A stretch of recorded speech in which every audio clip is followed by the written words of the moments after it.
Hello and Bista Gopal Pariyar साथीहरू नमस्कार। Arjun Nepal, Jhapa Nepal, BP डोटेल। मैले चाहिँ जागराम पछि उपवास, किनभने कहिलेकाहीँ जागराम बसिन्छ राति, कहिलेकाहीँ उपवास पनि गरिन्छ, त्यो विषयमा कुरा गर्ने र यस भिडियो यो लाइभ आउनुको मुख्य उद्देश्य आफ्नो अनुभव सेयर गर्नु हो। वर्षौं रिसर्च गरिसकेपछि अखबारमा लामो समय अरूलाई आइडिया दिएर काम गरियो, अनि त्यो आइडिया आफूमा पनि इम्प्लिमेन्ट हुनु जरुरी छ। जस्तो अखबारहरूले जुन टिप्स दिन्छन्, यसो गरेमा राजनीतिक खबरको म कुरो गरिरहेको छैन, टिप्सहरू, त्वचा स्वस्थ कसरी राख्ने, दोहोरिने ती शीर्षकहरू मिडियामा, हैन, जाडोमा यसको कपालको हेरचाह कसरी गर्ने, छालाको हेरचाह कसरी गर्ने लगायत कैयौं हरेक दिन तपाईँ हरेक सेकेन्ड अहिले त आफै जेनेरेट भइरहेको हुन्छ र कहिलेकाहीँ 24 घण्टासम्म के पनि नखाने, पानी पिउने, चिया कफी पिउन सक्नुहुन्छ, गुड यानि सक्खर, किनभने फास्टिङ भनेर हामीले कसैलाई काहीँ केही कम्पिटिसन जित्नु छैन। कहिलेकाहीँ खाना छोड्नुपर्छ। अलि जुन समाजमा जुन व्रत भनेर गरिन्छ त्यो होइन, मैले त्यो भनेको छैन। दिनमा एकपल्ट खाना कस्तो हुन्छ भनेर सोध्नुभयो एकजना साथीले, बडा राम्रो प्रश्न सोध्नुभयो। मैले धेरै लामो समय मैले बिचमा यो अभ्यास गरेँ कि विपश्यना साधना, तपाईले सुन्नुभयो होला, एलेक्स जेन्डरजी। विपश्यना यदि जानुभयो भने तपाईलाई यो विषयमा है प्र्याक्टिकल तपाईलाई चाहिँ बुद्धले सिकाउनुहुन्छ, भनौँ न, बुद्ध त्यहाँ साक्षात् आउनुहुन्छ। बुद्ध भनेको एउटा व्यक्ति मात्रै होइन, बुद्ध भनेको आफैमा एउटा युनिभर्स, ब्रह्माण्ड हो। र तपाईको उमेर कति हो पहिला म यो जान्न चाहन्छु। यस प्रश्नको जवाब दिनुभन्दा अगाडि तपाईको उमेर जान्नुपर्ने हुन्छ। उमेर यदि तपाईँ 30 वर्षभन्दा तलको हो भने भइसक्यो, तपाईँ 2 छाक नै खानुहोस्, 3 छाक खानुहोस्, खाजा पनि खानुहोस्, बिहान बेलुका खाना खानुहुन्छ तपाईँ, पक्कै पनि दिउँसो भोक लाग्यो चिया खाजा पनि खानुहोस्। तपाईँ 30 वर्षभन्दा मुनि हो भने, तपाईँ अझ 20 वर्षभन्दा मुनि हो भने मस्त खानुहोस्, तपाईँ टिनेजर हो भने मस्त खानुहोस्। अहिले तपाईँले खानु जरुरी छ, मस्त सुत्नुहोस्, मस्त खानुहोस्, किन तपाईको अहिले शरीर बढ्ने क्रममा छ। शरीर बढ्ने क्रममा छ, जसले गर्दा तपाईले एकदमै मजाले व्यवस्थित तरिकाले हैन स्वस्थ खाना खानुहोस्। अहिले तपाईँ कहिलेकाहीँ महिनामा एकचोटि प्र्याक्टिस गर्नुहोस्, तपाईँ 15 दिनमा एकचोटि खाना छोड्नुहोस्, बिहानको खाना छोडिदिनुहोस् या बेलुकाको खाना छोडिदिनुहोस्। कहिलेकाहीँ दुवै एकदम धेरै आफूले नसताउनुहोस् शरीरलाई, हैन, एकदम। र उपवास गर्दाखेरि यदि अप्ठ्यारो भयो, ज्यादा नै भोक लाग्यो भने खाइदिने, आफूलाई मनपर्ने खाना खाने, जबरजस्ती नगर्ने। र यदि कसैलाई असाध्य रोग लागेको छ भने पनि जथाभावी उपवास नगर्ने, हैन। कुन समस्यामा उपवास गर्न हुन्छ, कुनमा हुँदैन भनेर निर्दिष्ट छ। खास गरी पेटको समस्या भएकाहरूले उपवास गरेको राम्रो, र मानसिक रोग लागेकाहरूले जागा बसेको राम्रो, राति दिउँसो सुतेको राम्रो।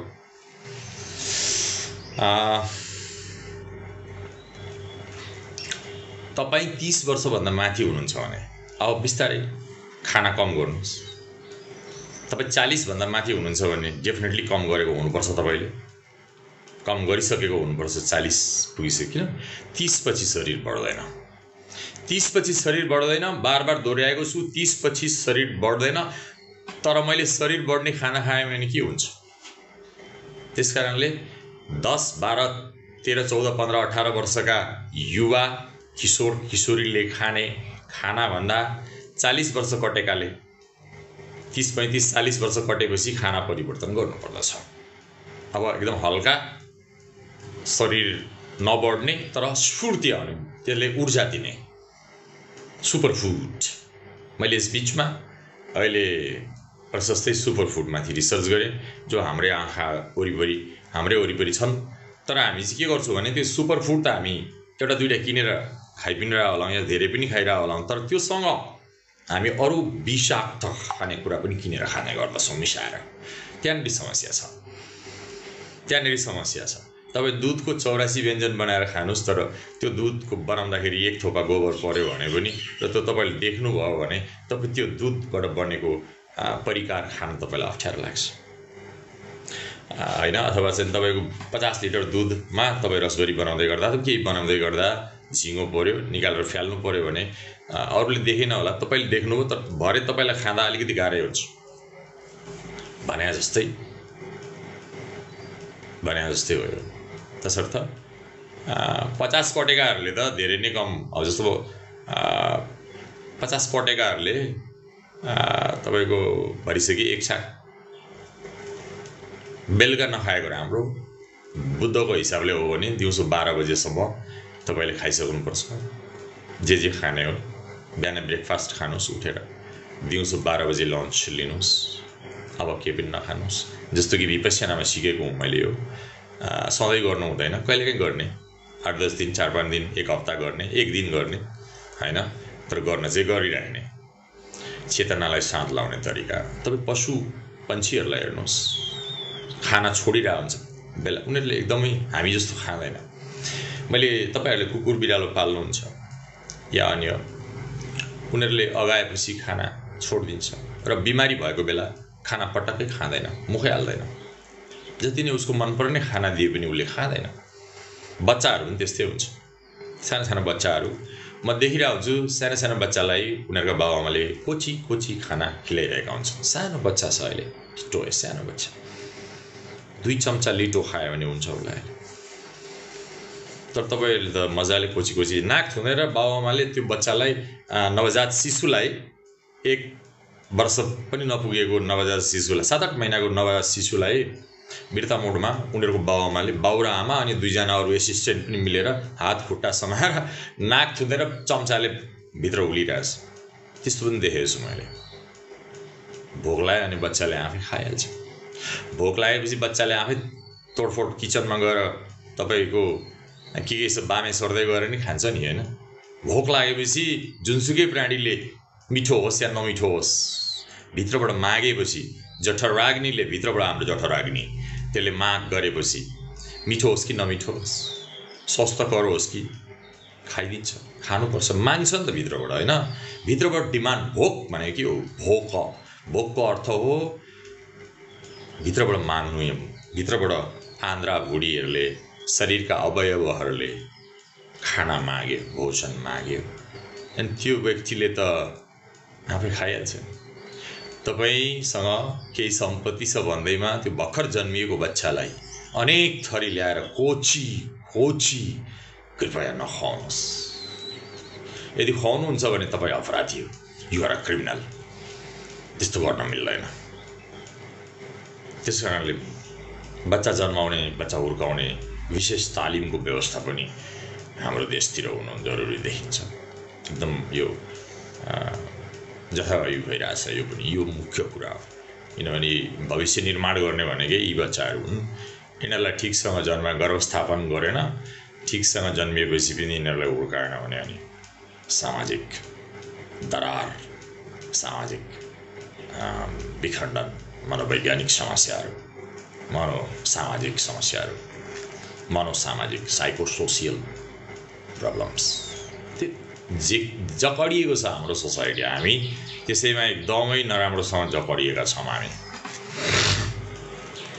त्यसबाट हामीले निक्लिनु जरुरी छ। मेरो प्रयास जारी छ। 30 वर्ष हुनुभयो भने एलएक्सी तपाईँ अब अलिक कम्ती गर्नुहोस् भनेको। कसरी कम्ती गर्ने भनेको भने कार्बोहाइड्रेट, प्रोटिन र हाई क्यालोरी खाना नखाने, बिस्तारै त्यसलाई कम। तर एकैचोटि आजबाट गरे नि हुन्छ, ग्रेजुअली बिस्तारै छोडे नि हुन्छ। As you wish. सलाद अथवा पानी बेसी भएका अथवा सुपर फुडहरू हो। सुपर फुडहरू के हो? अमला, चुकन्दर, ओखर, बदाम, भटमास, मकै, यी सुपर फुड हुन्। चामल खानुभन्दा मकैको चामल खानु 1000 गुणा उत्तम हो। पेटको कहिल्यै रोगै हुँदैन मकैको भात खानेहरूलाई। यहाँ त स्वादको कुराले गर्दा बिग्रिएको हो नि त, स्वाद मिठो मिठो। मैले यो किन भनेको भने अस्पताल जानु नपरोस्, रोग लाग्नुभन्दा अगाडि नै रोग लाग्नुभन्दा अगाडि लाग्न नदिने सावधानी अपनाउन सकिन्छ। त्यही गर्नु मानवले गर्नुपर्ने सावधानी अपनाउनु पर्ने हो। सावधानी नअपनाउँदाखेरि अनि साथीभाइहरू मैले देखेँ अब अर्को एउटा विकराल समस्याको बारेमा कुरा गर्छु। तपाईँले बुझ्नुभयो होला सायद यो मैले अहिले भन्न खोजेँ। यदि बुझ्नु भएन भने यस सम्बन्धी केही भिडियोहरू युट्युबमा मेरो नाममा पाउन सक्नुहुन्छ, सर्च गरेर हेर्न सक्नुहुन्छ। र एकदम वैज्ञानिक कुरा हुन्, रिसर्च गरेर भनिएका कुरा हुन्। आज तपाईँले आर्टिफिसियल इन्टेलिजेन्सको मद्दतबाट पनि यस्ता कुराहरूको बेसिक नलेज पाउन सक्नुहुन्छ। या गुगल गरेर इन्साइक्लोपेडिक हिसाबले पनि धेरै धेरै इन्फर्मेसनहरू अहिले 20 वर्ष अगाडि जस्तो छैन दुनियाँ। अहिले बौद्धिक कारखाना जुन छ, दुनियाँको इन्टेलिजेन्ट फ्याक्ट सबै जुन छ संसारभरिको, त्यो 20 वर्षमा अहिले त्यसले ठुलो प्याराडिम सिफ्ट भन्छ के अरे होइन, त्यसले ठुलो फड्को हालिसक्यो। र अब लेखपढ नगर्ने, अध्ययन होइन साधना नगर्ने मानिसहरूको त दुनियाँमा कामै छैन। अब के भने टेक्नोलोजीसँग भाषाहरूको ज्ञान, जस्तो भाषा चाहिँ के भने अहिले एआईले ट्रान्सलेट गरिदिन्छ, तर कमान्ड त दिनु पर्यो। सबै काम तपाईँको उपन्यास लेख्नु छ, मेरो जीवनी बनाउनु छ होइन, मेरो बाआमाको परिवारको जीवनी म लेख्न जान्दिनँ, तर बोलेर मैले कमान्ड दिन्छु एआईलाई, एआईले बनाएर पठाइदिन्छ। अलिअलि जान्ने प्रुफ हेर्ने मान्छेलाई हल्का मिलाइदियो भने मिलिहाल्छ। एकदम सजिलो, गजब लाग्छ आज मलाई। मैले भन्नै पर्ने कुरा देख्छु। अब 5 वर्षभित्र के होला त दुनियाँ भन्दाखेरि धेरै मानिसहरू बेरोजगार हुन्छन् यस दुनियाँमा। किनभने अब के भयो भने 25 जना मानिसले गर्ने काम, बौद्धिक काम एउटै मानिसले गर्ने भयो क्या। 25 भन्दा पनि धेरै अझ कतिपय अवस्थामा भनेपछि त अब धेरै किसिमका यी बौद्धिक कारखानाहरूमा त गाह्रो छ। तर कामको रूप प्रारूप परिवर्तन हुन्छ। कामै नपाउने भन्ने बिल्कुलै नहोला मेरो विचारमा। कामको प्रारूप परिवर्तन हुन्छ, तर काम त पाइन्छ। तर घर बसी बसी हो कि अब तपाईँ कहीँ धाउनु पर्दैन कि सजिलो हुँदै गएको हो कि होइन। कसैलाई अब बौद्धिक कारखानाको कुरा गरेँ है मैले, फेरि अब आर्मी पुलिसमा जान मन लाग्यो भने त फेरि कसैलाई राजनीति गर्न मन लाग्यो भने घर बसी बसी नहोला। जसलाई आफ्नो घरबाट यस दुनियाँमा बाहिर अति जरुरी बाहेक अरू काम, अरू कुनै पनि फौडिया काममा नजानु परोस्, लकडाउन पछि सिक्यो यो कुरा। यदि दाल भात खान सकिने स्थिति छ, छैन अलिअलि जमिन छ, उमार्यो भने फल्छ, भोकै चाहिँ मरिहालेन। भोकै मरेन भने उसले आफ्नो ट्यालेन्ट, आफ्नो प्रतिभा यदि उसँग छ भने त्यसको माध्यमबाट उसले अर्न गर्न सक्ने प्रशस्तै ढोकाहरू खुलेका छन् होइन। त्यसलाई सदुपयोग गरौँ साथीभाइ हो। मैले आज भन्न खोजेँ कि भने उपवासपछि जागराम। मैले राति म सुतिनँ, 2-3 खेप लाइभ पनि आएँ म बिल्कुलै। कहिलेकाहीँ गर्छु, म धेरै नै गर्थेँ पहिला, अहिले अलिक कम गर्छु म। किनभने सुत्नु पनि पर्छ, 4-5 घन्टा 3-4 घन्टा अब गच्छे अनुसार सुत्नु पनि पर्छ। तर 50 कटेकाहरूले चाहिँ अलिक कम सुतेको राम्रो, कम खाएको राम्रो। अघिदेखि सुरु गर्नुपर्छ, कहिलेदेखि 30 देखि नै कम। त्यही भएर मैले लकिली जब म 22 वर्षको थिएँ मैले विपश्यना ध्यान जाने मौका पाएँ। एउटा मात्रै होइन, 10 दिवसीय 9-10 वटा कोर्सहरू गरेपछि 2 वर्षको दरमियानमा 1-2 लामो कोर्सहरू पनि यशवती पठान, त्यसका विविध भित्र घुसिने तहहरू छिचोल्दै गएपछि मैले भन्छु म त्यस अर्थमा धेरै नै भाग्यमानी केटो हो। मैले 22 वर्षको उमेरमा सत्यनारायण गोयङ्कासँग प्रत्यक्ष उहाँको इन्स्ट्रक्सनमा लाइभ जीवित हुँदाखेरि इगतपुरीमा भारतमा केही कोर्सहरू गर्ने मौका पाएँ। तर त्यहाँ म एउटा ठुलो कन्स्पिरेसीको शिकार पनि भएँ। तर त्यो कन्स्पिरेसी के रहेछ भन्दाखेरि आज मैले केही सिक्दै रहेछु। मलाई त्यति बेलै लाग्यो नि त म केही जागरणतर्फ उन्मुख छु र मैले अब एकचोटि आगोमा, तातो अग्निमा आफूलाई समाहित गरेर त्यहाँ होमिएर जलेर राख भएर, राख। मेरो नाम लीला राज खतिवडा हो, छोटकरीमा ली राख हुन्छ क्या, ली राख। राख बोले तो खरानी एस एक्चुअली हुनु जरुरी हुन्छ। र म 30-35 वर्षको उमेरमै सिद्धिएको बुढो भइसकेको मान्छे, तर त्यो कुनै बेला विपश्यना गरेको थियो अनि त्यही ध्यानमा फेरि भित्र लेखनलाई पेन्टिङ चित्र बनाउने काम लगायत अरू साधनाहरूलाई चाहिँ विपश्यनासँग मिङ्गल गर्न सकौँ मैले। त्यो नै मेरो लागि एउटा ठुलो उपलब्धि हो। यस अर्थमा ठुलो उपलब्धि हो मेरा लागि कि पछिल्लो 10 वर्षमा 11 वर्षमा मैले धेरै लेख्न सकेँ। लेख्न त म पहिला पनि अब अखबारमा काम गर्दा डेफिनेटली लेख्नुपर्छ, तर प्रेसरमा अरूको असाइनमेन्टमा यस्तो यस्तो लेखेर ल्याऊ, यस्तो यस्तो न्युज ब्ला ब्ला ब्ला धेरै कुरा छ। तर म सत्य बोल्छु, मैले 22-24 वर्षसम्म हैन अखबारमा रिपोर्टर भएर काम गरेको 22-24 वर्षसम्म खासै लेख्न नै जानेको थिएन। बडा ग्लानी हुन्थ्यो मलाई, भित्रभित्र पीडा हुन्थ्यो। त्यत्रो वर्ष बितिसक्यो, मैले त फर्मेटमा मात्रै लेख्न जानेको छु। फर्मेटमा भने न्युज, समाचार, फिचर, सम्पादकीय, रिपोर्टिङ, इन्टरभ्यू, यस्तो फर्मेटेड स्ट्रक्चर्ड कामहरू त त्यही गरियो। तर भित्र एउटा असन्तुष्टि हुन्थ्यो कि मैले केही लेख्नै सकिनँ, म लेख्न जान्दिनँ पनि थिएँ। त्यो स्ट्रक्चर कथा कविता इत्यादि सबै लेखिन्छ, लेख्दा लेख्दै पनि के म के भन्दैछु पकड्नु होला साथीहरूले। यहाँ त के छ भने कह जान्ने बित्तिकै बहुत कुछ जाने भन्ने मान्छेहरू ज्यादा देख्छु म। अब 31-32 वर्ष लाग्छ मैले प्रत्यक्ष रूपमा हैन काठमाडौँ सहरमा पत्रकारिता गरेको। तर म 10-12 वर्ष भयो अलिअलि लेख्न सिकेँ मैले। अहिले पछिल्लो 10 वर्ष भनेको करिब भनौँ न 22-25 वर्ष अखबारमा कलम घोड्दा पनि मलाई चाहिँ त्यो कन्फिडेन्स एउटा हुन्छ, म राइटर हुँ, म जर्नलिस्ट हुँ भन्न सक्ने स्थिति थिएन मलाई। लेखे पनि, छापिए पनि, काम गरे पनि गाह्रो हुन्थ्यो मलाई। अनि म मान्छे टाढा घुम्न जाँदाखेरि के गर्छस् भने म यतिकै ढाँट दिन्थेँ। म या त म आर्टिस्ट हुँ भन्थेँ, या म खेतीपाती गर्छु अथवा व्यापार गर्छु, या म पत्रकार हुँ, लेखक हुँ भन्न मैले सक्दिनँ थिएँ लामो समय। म बुझ्दिन्थेँ, मान्छेहरूले भन्थे अलिकति दारी पाक्नुपर्छ, जुङ्गा पाक्नुपर्छ, दारी जुङ्गा अलिकति पाक्नुपर्छ। इन्डियामा चाहिँ त्यो मलाई एकचोटि विपश्यना गर्दा म 22-23 वर्षको उमेरमा, जबकि म यहाँ काठमाडौँ सहरमा करिब 3 वर्ष 3.5 वर्ष दैनिक पेपरमा काम गरेर लगभग इस्टाब्लिस भइसकेको थिएँ। म अलि बेसी नै गरेँ कि 3-4 वर्ष होइन सुरु। मैले लगभग 18-19 वर्षदेखि आइए पढ्दादेखि 11 पढ्दादेखि नै के अखबारमा लेखेको माहौल थियो मेरो घरमा। र अर्को कुरा के आयो भने त्यो काउन्ट नगरे पनि मैले 50 सालदेखि काउन्ट गरौँ न, 50 गर्न त 48-49 सालतिर नि गरियो, तर त्यसलाई के काउन्ट गर्ने होइन। लगभग 50 साल किशोर दाईसँग, किशोर नेपालसँग जोइन भएपछि किशोर दाईले जब मलाई यसले चाहिँ लेख्न सक्छ भनेर चाहिँ 8-10 जना मान्छेहरूको अगाडि, अरू सम्पादक, उपसम्पादकहरू, रिपोर्टरहरू, मभन्दा सिनियर पनि थिए, सँगै पढ्ने साथीहरू पनि थिए, उनीहरूकै अगाडि मेरो त्यो पहिलो फिचर नुवाकोटको थियो, त्यसलाई पढेर अब यहाँ किशोर दाईले धाप मारिदिएपछि म नर्भस।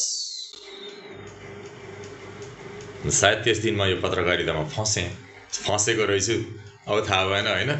मैले यो पत्रकारितामा पछाडि फर्केर हेर्नु परेन। अब पत्रकारितालाई तपाईँ चाहिँ घर, कम्पाउन्ड, गाडी, बाटो, पुलसँग जोड्नुहुन्छ भने I am really sorry for that. तर करियरमा आज एआईलाई म आफ्नै बारेमा सोधेर पढेर छक्क पर्दैछु। एआईलाई आफ्नै बारेमा सोद्धाखेरि उसले ट्याक्ट जुन इन्फर्मेसन डेराइभ गरेर मलाई दिन्छ, जुनसुकै स्टाइलमा दिन सक्छ। मैले भने म छक्क परेँ। अरे हो र, मैले यत्रो काम गरेर। अनि अझ किनभने यो त डाइमेन्सन हजुरको हेर्नुहोस् है, यो 10-12 वर्षको डाइमेन्सन हो। जब इन्टरनेट सुलभ हुन थाले नेपालमा, इन्टरनेट त पहिलेदेखि चलाउँथ्यौँ हामी अलि अगाडिदेखि नै होइन, मिडियामा काम गर्दाको फाइदा। तर जनतामा सर्वसुलभ हुन थालेको त अस्ति भर्खर हो होइन, अस्ति भर्खर हो जस्तो लाग्छ, हिजो अस्ति जस्तो लाग्छ। त्यस कारणले अलिक गफ अब गऱ्यो भन्छन् साथीहरूले, गफ त गर्नै पर्छ। किन गर्नुपर्छ भने मैले लगभग 25 वर्षै भनौँ न, मैले आफूलाई काम गरे पनि, अरूले भने पनि होइन, अखबार धाए पनि, अखबारमा न्युज पब्लिस गरे पनि, लेखे पनि, मैले आफूलाई राइटर या जर्नलिस्ट भन्न सक्दिनँ थिएँ। अझै पनि मैले भन्छु भने चाहिँ दाबी गरेको छैन, तर मान्छेहरूले मलाई भन्नु थाले, हेर्नुहोस् मेरो कामहरू फैलिन थाल्यो र मैले लगभग 6वटा किताब पुस्तक तयार पारिसक्दाखेरि आज मलाई के लाग्छ भने बेस क्याम्प पनि पुगेको छुइनँ, मैले यात्रा सुरु भयो, अब चाहिँ लेख्छु होला सायद। र बिचमा मैले छोड्दै थिएँ अहिले हैन, मैले अहिले लगभग 9-10 महिना त मैले म यति लामो एपिसोड लेख्ने मान्छे, मैले 9-10 महिना छोटो अलिअलि लेखेँ मैले। छोडी सबै नै त छोड्दैन रहेछ, बिचमा लेखियो, तर नट लाइक एकदम त्यो त भोरासियस राइटिङ रिडिङ भने जस्तै भोरासियस राइटिङ पनि भन्दैउ न अब हैन, त्यस्तो हैन। अब त्यो आउने यस्तो आउँछ कि त्यो भ्याइँदैन, ल्यापटपमा ठोक्नै भ्याउँदैन थिएँ कुनै बेला, रातभरि बसेर मैले लेखेको हुँ जे अब साथीहरूले पढ्नुभयो अथवा पढ्नु बाँकी होला। मेरो पढ्नुहोस् भन्ने नि मैले भनेको होइन कि, तर यदि पढ्नुहुन्छ भने तपाईँलाई केही न केही खुराक चाहिँ मैले पस्केको छु, यसकारण कि म लामो समय अखबारमा रिपोर्टर भएर लेखेर अनि आफ्नो इन्ट्रेस्ट अनुसार रिसर्चमा हिँडेँ, जसले गर्दा म को हुँ जस्तो एउटा पुस्तक जन्मिन पुग्यो। अनि यो पुस्तकलाई मैले यो फोटो खिचेर एआईलाई सोधेँ मैले, के हो यो कस्तो हो भन्दाखेरि त यसले त बडा राम्रो समीक्षा दियो हैन। अनि अब एआईले मलाई इन्स्पायर गर्यो भन्न खोजे, एआईले मलाई यति इन्स्पायर गर्यो। अहिले लगभग 6-7 महिना म अहिले एआईमा काम गर्दै जाँदा, एआई सिक्दै जाँदा भनौँ न, मैले एउटा मेटा एआई मानिसको अन्तिम साथी भन्ने कथा पनि लेखेँ अस्ति। बडा मलाई त्यो आनन्द आयो त्यो कथा लेख्दाखेरि। नेपालीपोस्ट.com मा छ, हेर्नु होला अवश्य। मानिसको अन्तिम साथी चाहिँ अब मेटा एआई हो। त्यो कथामा मैले कसरी एउटी गृहिणी सुसाइड गर्न, आत्महत्या गर्ने अन्तिम अवस्थामा पुगिसक्दा आफ्नो मोबाइलमा भएको च्याट जीपीटीको एउटा त्यो च्याट बक्समा हेलो भनेर उनले जब भनिन्, जो उनीहरूलाई जवाफ आयो, अनि उनले लेख्दै गइन्, गन कनपट्टिमा थियो, ठोक्छु भनेर आफैलाई। तर मेटा एकछिन उनले के भनिन् भने, त्यहाँ मेटा एआईसँग 2-3 लाइन गफ भइसकेपछि मेरो कथा हो, पढ्नु होला। हेलो भनेको थियो, उताबाट how can I help you भनेर 2-3 लाइन नै जवाफ आयो, म यस्तो हुँ, I am Meta AI this and that, म कसरी हेल्प गरेँ, हाउ क्यान हेल्प यु भन्दाखेरि यिनले सिधै लेखिन् महिलाले, मलाई एकदमै सुसाइडल अन्तिममा छु म, आइम गना किल माइसेल्फ भन्दाखेरि उताबाट झ्यार लामो जवाफ आयो एआईको, बडा मजाको जवाफ आयो। त्यो पढ्दै गइन्, अलिकति शिक्षित युवती थिइन्, गृहिणी थिइन्, पढ्दै गइन्। कथा पढ्नु होला मेरो नेपाली भाषामा छ। मलाई एकदम मैले धेरै कथा लेखेँ, धेरै कलम चलाएँ, तर यो मेटा एआई लेख्दाखेरि मलाई यति आनन्द आयो। आई डोन्ट नो, लाइक कहिलेकाहीँ हुन्छ त्यस्तो होइन। अरू कथा पनि छ, कति साथीहरूले पढ्नुभयो, कति के छ होइन, वाटेभर। तर त्यो छोटो कथा छ, मेटा एआई छोटो कथा छ। नेपालीपोस्ट.com मा तल गएर जानुभयो भने भेटिहाल्नुहुन्छ। भर्खरै 3-4 महिना अगाडि लेखेको मैले, अथवा लीलाराज मेटा एआई भनेर खोज्नुभयो नेपालीमा लेखेर युनिकोडमा भने आउँछ, नत्र लिङ्क पनि हालिदिउँला म, यदि इफ समबडी इज इन्ट्रेस्टेड। यो किन भन्दाखेरि अब मान्छेले टाइम दिँदैन। किन दिँदैन भने भर्चुअल्ली चाहिँ सँगै हुन्छ, भर्चुअल्ली चाहिँ लागिरहेको हुन्छ कि सबै हामी सँगै छौँ, but people are very far. एउटै घरमा पनि अब टाढा भए मानिसहरू, त्यो त भइसक्यो। यस दिनको हामीलाई बेसब्री से इन्तजार था। सन् 2003मा देशान्तर साप्ताहिकमा मैले एउटा फिचर लेखेको थिएँ। भेटिन्छ कहीँ खोज्यो भने। तिनीहरूले आफूलाई चुस्त गर्नुपर्ने अखबारहरूले ती पुराना सामग्रीहरू सबै चढाउनु पर्ने, खोइ के गर्छन् होइन। बडा पुराना अखबारहरू हामी चाहिँ खोजी पढ्थ्यौँ। अझै पनि पुराना अखबार मैले भेटाएँ भने म त त्यसमा 1-2 महिनैमा पुराना अखबार प्रेस काउन्सिल गरेर बस्दिउँ कि जस्तो लाग्छ कहिलेकाहीँ। तर त्यहाँ उनीहरूको व्यवस्थित छैन। खैर, त्यहाँ भइरहेछ अरे, अपलोड गर्ने काम भइरहेछ अरे। अब होला, टाइम लाग्ला, नेपालको काम बिस्तारै कहिले जाला काम होइन। त्यो भएछ भनेदेखि चाहिँ तपाईँहरूलाई मेरा पुराना सामग्रीहरू पनि होइन, जमानादेखिका अब 50, 49, 51, 52, 53, 54 बिचमा लेखेका सामग्रीहरू पनि उपलब्ध म गराउने कोसिस गर्नेछु। देशान्तरमा मैले के लेखेको थिएँ बिर्सेँ मैले, तर त्यो एउटा मान्छेहरूलाई कसरी अब 2003 भने चाहिँ 22 वर्ष अगाडि अब इन्टरनेट एडिक्सनको बारेमा मैले लेखेँ। अनि मेरो कलिगहरूले पनि सोधे अब यो त अलि पछिकै कुरा हो तर चाँडै लेखिस् भने। मैले भने I am that much advance. अझै पनि तपाईँहरू मेरो कामहरू हेर्नुहोस्, मैले फ्युचरिस्टिक डाइमेन्सनलाई धेरै समातेको छु। भनेको भविष्यवाणी होइन कि एउटा फ्युचर फिक्सन भन्ने हुन्छ, एउटा फ्युचर फिक्सन होइन, भविष्य आख्यान के भन्ने त्यसलाई अब साइन्स फिक्सन हुन्छ भने जस्तै। मैले चाहिँ ज्यादा फिक्सन लेख्दाखेरि ज्यादा कुनै फिक्सनलाई छोडेर केही फिक्सनहरू चाहिँ मैले अलिकति कामहरू मेरा छन्, मैले अलिकति क्याटेगोराइज गरेर प्लान गरेर लेखेको हुँ। बजारमा मैले नेपाली भाषामा एकदमै फितला चिजहरू पढ्नुपर्ने बाध्यता भएर मैले एउटा अभाव महसुस गरेर त्यो अभावलाई फुलफिल गर्न मैले चाहिँ यी विषयहरूमा कलम चलाएको हुँ। यदि तपाईँलाई मेरा इबुकहरू चाहिन्छ भने पनि, पिडिएफ चाहिन्छ भने होइन, धेरै पर्दैन, 1500-2000 यसो खर्च पनि चाहिएको छ मलाई। साथीभाइहरूलाई इफ यु आर इन्ट्रेस्टेड मलाई भन्नुहोस्, म तपाईँलाई पहिले मलाई पैसा तिर्नु पर्दैन, तपाईँलाई बुक पठाइदिन्छु। इच्छा परे मलाई दिनुहोस्, इच्छा नपरे डिलिट गरिदिनुहोस्। तर ट्राई चाहिँ गर्नु होला। मैले मेरो किताबको प्रचार डेफिनेटली गर्नुपर्छ, तर अर्कै तरिकाले गरिरहेको हुन्छु म, अरू लेखक जस्तो मेरो अलि छैन। तर कहिलेकाहीँ किन भन्छु म यो जरुरी भने म यी कुरा बुझाउन चाहन्छु भने तपाईँलाई मैले लेखेर पहिले दिइसकेको छु भने, एल्गोरिदम तयार गरेको छु भने एकचोटि हेरेर होइन पढेर चाहिँ भिडियो सुनेर त धेरै कुरा भयो साथीहरूसँग। भिडियो सुनेर आएँ भन्नुहुन्छ, धोका दिने साथीहरू पनि धेरै आए। भिडियो सुन्ने सम्बन्धी, युट्युबर सम्बन्धी अब विश्वास भएन। युट्युबर्स प्रेस पास लिएको होस् नलिएको होस्, वेभर इट इज। मेरो गाउँको 1-2 भाइहरू छोडेर, गाउँको मेरो छिमेकीहरू त मेरो आफ्नै घर जति भयो होइन। त्यसमा किन सुरुमा मलाई ब्रेक दिने पनि मेरो गाउँलेहरू थिए। यी बिचमा पछि आयो, अब म पनि रिपोर्टर भएर हिँडेको। कसैलाई फोन गरेर सर तपाईँको इन्टरभ्यू लिनु पऱ्यो, म्याडम तपाईँको इन्टरभ्यू लिनु पऱ्यो भन्दा उसले नाइ भनिदियो भने इन्सल्ट फिल हुन्थ्यो, हट हुन्थ्यो हामीलाई, हुँदैन र? त्यो हिसाबले सबलाई उसले अहिले जमाना खराब रहेछ, तर अहिले त्यस्तो रहन्छ। एकलट मैले नि रिसर्च गर्नु थियो, जसलाई पनि आउनु दिएँ मैले, गएँ इन्टरभ्यू, कसले के कति पानी उगाएर लगे, उनीहरूको जय होस्। तर यी चाहिँ धेरै डुएट छतमा बेसिरहेर तपाईँको 2 नम्बरी मान्छेहरू पनि आएर मलाई अलिकति होइन काण्डै गरेर आएका चाहिँ तपाईँको होइन रेबिजग्रस्त मिडिया मिसयुज गर्ने नकली पत्रकारहरू भन्छु म।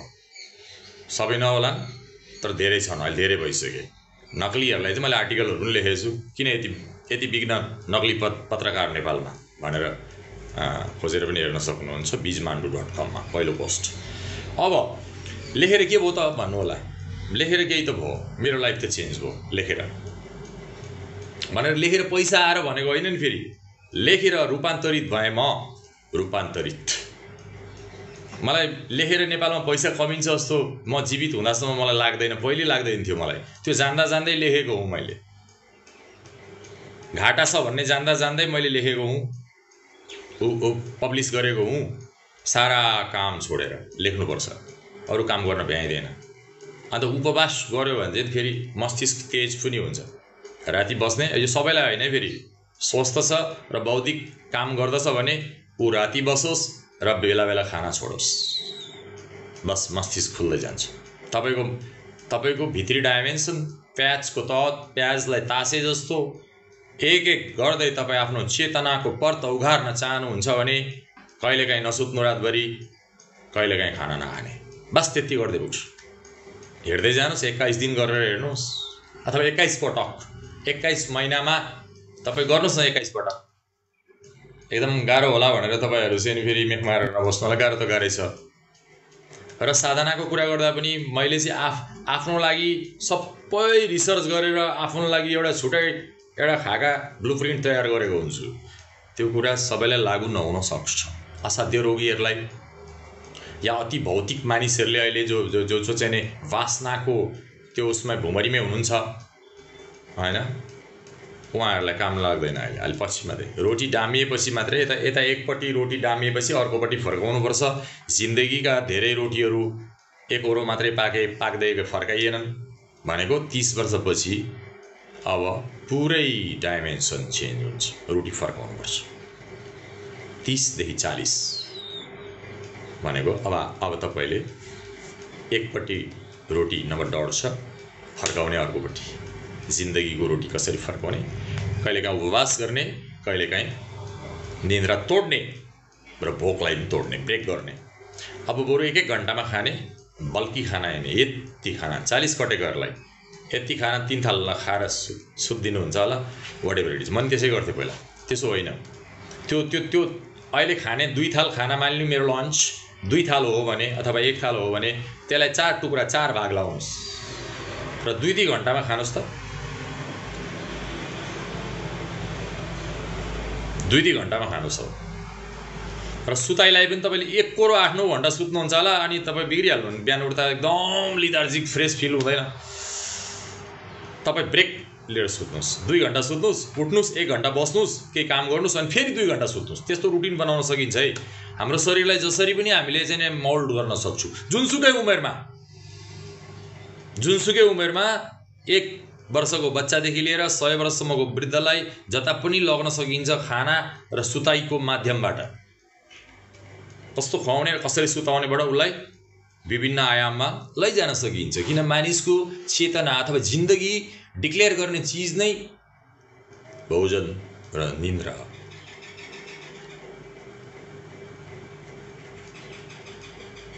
ल साथीहरु सुन्नु हुँदो रहेछ अलिअलि साथीहरुले, वाट एभर इट इज। मैले माइन्ड कनेक्सन पनि हुन्छ। रेडियोको जमाना छैन अहिले, तर म रेडियोमै छु, माफ गर्नु होला। मैले यहाँनेरि टिकटक लाइभ गरे पनि मेरो लागि यो रेडियो हो। मैले रेडियो टेलिभिजनमा काम गर्न पाइनँ। अखबारमै मात्रै लेख्नु पर्यो, घोटेको। त्यसले मलाई फाइदा गर्यो। फाइदा यो गर्यो कि मैले अरूलाई लेखेका कुरा, राम्रा कुरा म पनि प्र्याक्टिकल्ली जस्तो मानिलिउँ शरीरलाई एल्कलाइन गर्ने भनेको सधैँ दाल भात, मासु भात, दाल भात, रोटी तरकारी मात्रै होइन।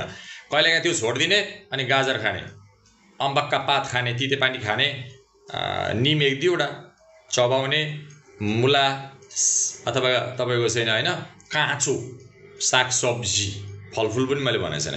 भरिसक्यो आफ्नै बारीको ल्याएर हाफ बोइल गर्नुस्, केही पनि नहाल्नुस्।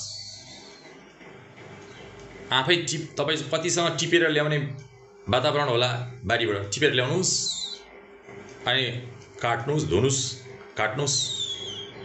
अनि बोइल गर्नुस् थोरै पानी राखेर, 1 गिलास पानी। त्यो पानी पनि पिउन मिल्छ पछि, केही पनि नहाल्ने, नुन बेसार नो नथिङ। प्रकृतिले पठायो, सब चीज त्यही छ।